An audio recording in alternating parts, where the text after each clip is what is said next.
Tecnologia, entretenimento, internet, mídias digitais. Papo de Futuro com Beth Veloso. Às vésperas do primeiro turno das eleições municipais, a gente percebe o papel destacado das redes sociais no debate político, mostrando a importância da comunicação nas nossas vidas.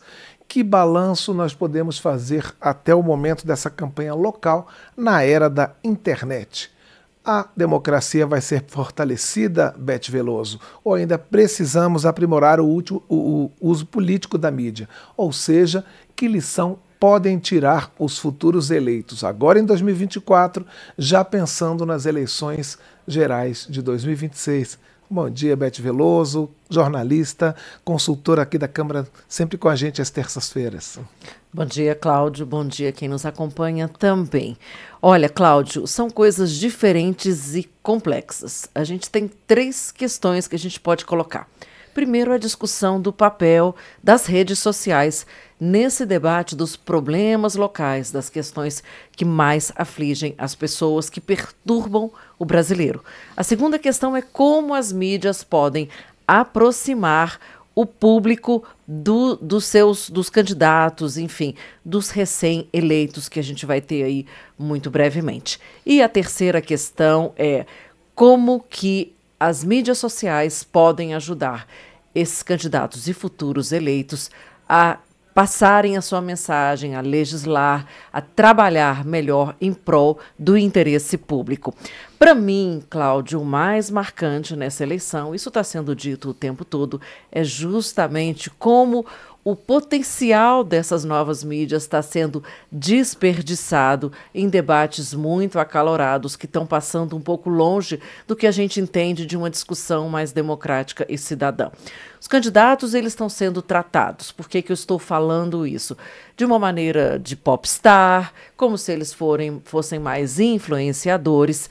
E cada conteúdo, cada palavra, Cláudio, acaba sendo milimetricamente calculada para viralizar, ou seja, o marketing de comunicação mesmo acaba se sobrepondo ao marketing político das ideias e as redes sociais viram um palco. E isso acaba gerando o quê? Mais visibilidade, só que muito menos ideias concretas sendo discutidas. E uma das premissas dessa ideia que está sendo adotada por muitas campanhas é a do voto utilitário, por exemplo, Cláudio. Ou seja, ninguém quer desperdiçar o voto, né? Portanto, o eleitor acaba pensando o seguinte: eu não vou votar em quem vai perder, né? Eu vou votar naquele que aparece mais. E quem aparece mais acaba sendo aquele que está nas mídias digitais, que está nas redes sociais. Então, essa lógica pautou um pouco essas eleições, é o que a gente observa até agora, em que o nível de polêmica, agressividade e violência acabou contaminando demais essa exposição que está acontecendo. E eu conversei sobre esse assunto com o Davi Silva, para a gente entender de dentro do sistema como é que funciona essa estratégia. O Davi é estrategista de marketing político e também neurocientista. Ele garante que a internet, que está sendo usada dessa forma, digamos, um pouco maniqueísta, pode ser também uma internet utilizada para o bem. Ela pode ter uma função super positiva. Vamos ouvir o Davi Silva. Olha, Beth, a violência nas redes sociais, elas acontecem, né? Porque os algoritmos, eles acabam priorizando conteúdos polêmicos, que mexem com as nossas emoções, né? E que acabam captando a atenção de forma automática. Muitas vezes, assim, nem percebe, né? Mas quando algo foge do comum, mesmo sem querer, a gente já vai estar lá, prestando atenção. É automático. E isso, muitas vezes, acaba levando a comportamentos agressivos, discussões acaloradas. É como se a polêmica fosse um imã. Agora, interessante, né, é que esse mesmo entendimento sobre o comportamento humano pode ser usado de maneira positiva. Um exemplo são os famosos memes do bem, né? A gente já viu isso em campanhas de conscientização ambiental, incentivando coisas como reciclagem, né, o uso de energia limpa, tudo de forma leve e divertida. E E na pandemia, por exemplo, né? Vocês devem se lembrar quantos memes a gente não viu incentivando o uso de máscaras, o distanciamento social, enfim. A mensagem chegava de um jeito leve, acessível, e isso com certeza fazia diferença. E na política, né, esses memes, eles podem ser uma ferramenta super eficiente. Eles simplificam temas complexos, como investimentos em educação ou saúde. Um exemplo que eu poderia trazer aqui, por exemplo, assim, você pode fazer um meme comparando, né, a educação com plantar uma árvore, dizendo algo do tipo: investir em educação é como plantar uma árvore, dá frutos para todo mundo no futuro.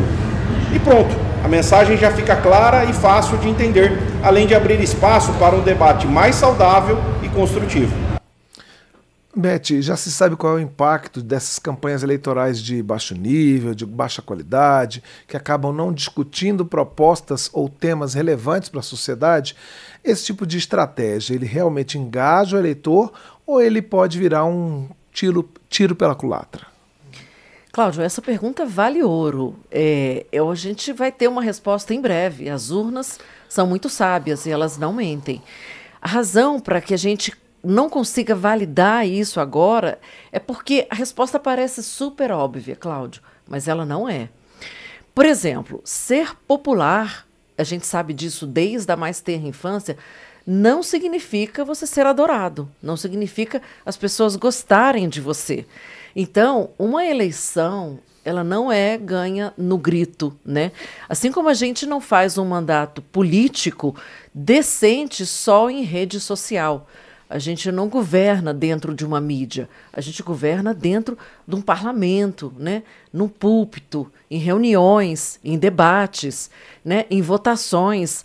A política, ela requer consistência, experiência, um passado ilibado, compromisso, coerência, tempo de televisão, tempo de rádio, proximidade com uma rádio comunitária, com a voz do povo, tempo de estar nas ruas, com a comunidade local, com a interação com a sociedade, com as organizações, com as entidades e, enfim, financiamento, alianças, partidos, negociação, concessão. Então, você precisa não só de uma empatia, você precisa de simpatia com o eleitor. É importante que o eleitor se sinta representado, que ele veja em você uma possibilidade, de fato, de identificação, de que as escolhas dele vão ser honradas. Então, será que a gente vai conseguir, nessa discussão de baixo nível, da política, uma discussão imediatista, urgente, né? Personal, muito pessoal, de estar, assim, minimizando os debates, reduzindo tudo isso a questões emocionais? Será que a gente vai conseguir realmente prestar contas ao eleitor e trazer para o eleitor essa necessidade de espelhamento? O fato é que as campanhas muito ruidosas, Cláudio, não podem ser até assim barulhentas, mas talvez elas não sejam tão eficientes como a gente pensa, porque tudo isso é muita experimentação, né, nesse momento aí das redes sociais. Vamos ouvir o que o Davi Silva tem a nos ensinar sobre isso. Olha, campanhas de baixo nível podem até atrair atenção de forma rápida, mas a longo prazo elas causam um desgaste enorme. Isso acontece por duas razões. Primeiro, porque elas criam expectativas que depois não são correspondidas e o cérebro acaba guardando isso como uma experiência negativa. Segundo caso, né, quando o eleitor recebe mais informações negativas do que positivas. E com isso ele acaba tomando, né, as decisões com base nessa percepção ruim. E aí, esses estímulos negativos acabam ativando a amígdala, acaba liberando o cortisol, e isso gera um estresse que afasta as pessoas ao invés de atraí-las. Outro ponto importante é a gente aprender a diferenciar, Beth, o marketing político do marketing eleitoral. O marketing eleitoral é mais de curto prazo e às vezes pode funcionar usando artifícios assim menos saudáveis. Mas o problema é o impacto disso a longo prazo, que é aí que entra o marketing político, né, que deveria estar a serviço do bem comum, né? Sempre que essas duas coisas se separam, né, sempre que o marketing eleitoral se descola do marketing político, a gente vê prejuízos sérios para a democracia, né? O político, tudo bem, ele precisa de fato, a gente sabe disso, ele precisa vender suas ideias e causas. Só que ele precisa fazer isso com responsabilidade, né? Ele precisa não só vender, mas ele também precisa entregar. Na medida em que ele entrega isso de forma correta, ele diminui a frustração. E com menos frustração, a gente sabe, você tem um aumento da satisfação com aquilo que a gente costuma chamar aí de democracia. Beth, e de que forma os futuros vereadores, os futuros prefeitos que vão ser eleitos agora, podem utilizar as redes sociais para fortalecer seus mandatos, para fazer a diferença na política local e para promover o que a gente poderia chamar talvez de uma política do bem, contribuindo para a democracia, ampliando suas visibilidades, até almejando cargos mais altos? Cláudio, então, essa comunicação, entre o candidato e o eleitor, ela vai muito além das redes sociais. Esse é um ponto muito importante que a gente precisa frisar e ter atenção. Esses candidatos novos que estão assim muito fixados na mídia, né? Tem um caráter de adição, de vício, de engajamento muito forte da mídia social, que acaba capturando quem também se utiliza dela para poder estar aparecendo e fazendo a sua comunicação. Então, é muito importante a gente esquecer que o rádio, a televisão, as rádios comunitárias não estão mortas e elas também têm um papel muito importante. É muito importante a gente entender que, por mais que algumas campanhas acabam adquirindo uma visibilidade nacional, é no local que a gente está falando agora. O pleito nacional vai ser daqui a 2 anos. A gente está falando dos problemas locais, em que, desculpa, assim, a redução, mas cada buraco importa, porque é a vida das pessoas, é o dia a dia das pessoas que está em jogo. Então, a gente não pode desprezar de forma alguma a interatividade que só a internet pode dar. Porque você pode ir ali, dar um like, ou seja, validar, mas você pode também colocar um comentário crítico que não vai ser apagado. E aquele fica marcado também como uma avaliação, como um feedback para aquele mandatário, para quem está indo ali representar o povo. A internet é uma via de mão dupla. E tudo isso importa, né? Então, tanto os políticos, quanto os governantes, quanto as instituições, as entidades, como a Câmara dos Deputados faz, por exemplo, com todos os seus canais de interatividade, de comunicação, as nossas mídias digitais, o YouTube, os fóruns, enfim, tantos o Laboratório Hacker, tantas ferramentas que nós temos aqui na Câmara dos Deputados que dialogam verdadeiramente com o cidadão, né? Você pode pesquisar salários, você pode pesquisar quanto que custa um deputado, quanto que um deputado gasta, as faturas, as contas, as passagens, tudo isso, gente, é transparência, tudo isso é eficiência. Portanto, isso possibilita que você, quando trabalha no nível municipal, no nível local, se mostre de uma maneira muito mais consistente e verdadeira para você galgar, né, fazer a sua carreira política, galgar novos, digamos, patamares, né, para cargos mais altos. O Davi Silva coloca qual é esse papel que a internet tem na prestação de contas, no accountability, para fazer a política muito, muito, muito mais relevante na vida das pessoas. Vamos ouvi-lo. Olha, o governante, ele precisa se comunicar com a população, né? Porque é através dessa comunicação que ele consegue influenciar o comportamento, o sentimento, né, e o pensamento das pessoas. Mas a primeira coisa que ele precisa fazer é conquistar a atenção do público. E hoje em dia, né, gente, a atenção do cidadão está onde? A gente sabe, nas redes sociais. Quem conversa se relaciona melhor. E é nesse sentido, né, que as redes sociais estão aí, justamente para melhorar essa relação entre governantes e governados. Elas permitem um diálogo direto, onde a população pode ser ouvida na hora e o governante pode apresentar suas ideias de uma forma mais próxima, mais acessível. Isso ajuda muito a construir confiança e transparência entre as duas partes. Além disso, as redes, né, hoje em dia, têm recursos que as mídias mais tradicionais não oferecem, como, por exemplo, o feedback imediato da população. E eu acredito que esse tipo de cuidado pode, sem dúvida, melhorar tanto a prestação de serviços públicos quanto a imagem dos órgãos públicos que os prestam. Beth, então a gente pode analisar a ascensão desses micro-influenciadores e das chamadas campanhas hiperlocais como uma tendência crescente, e isso é necessariamente positivo?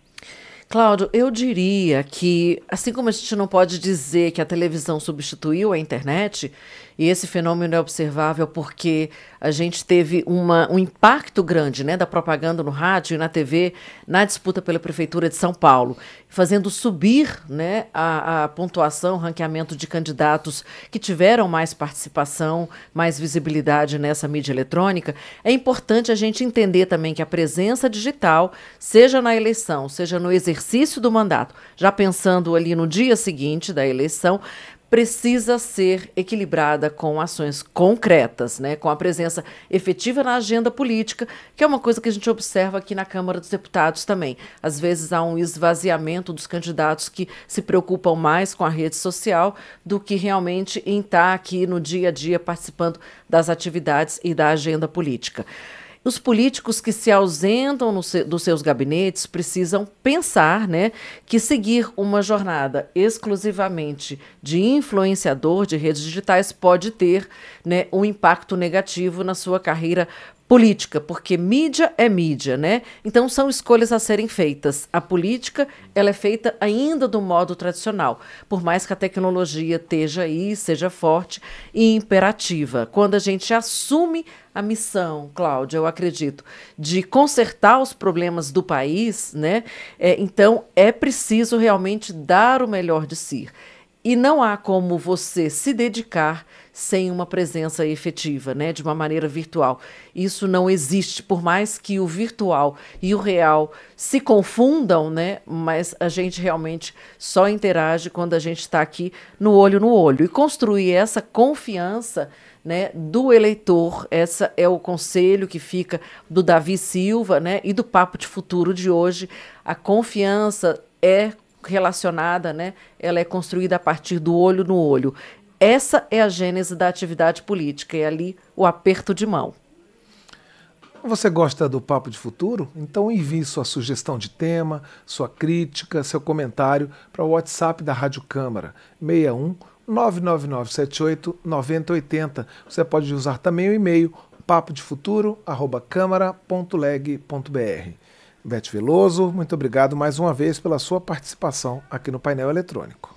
E que a gente tenha aí eleições, um finalzinho aí nessa corrida final, que sejam realmente limpas, livres de fake news e que a gente tenha a internet mais usada para o bem.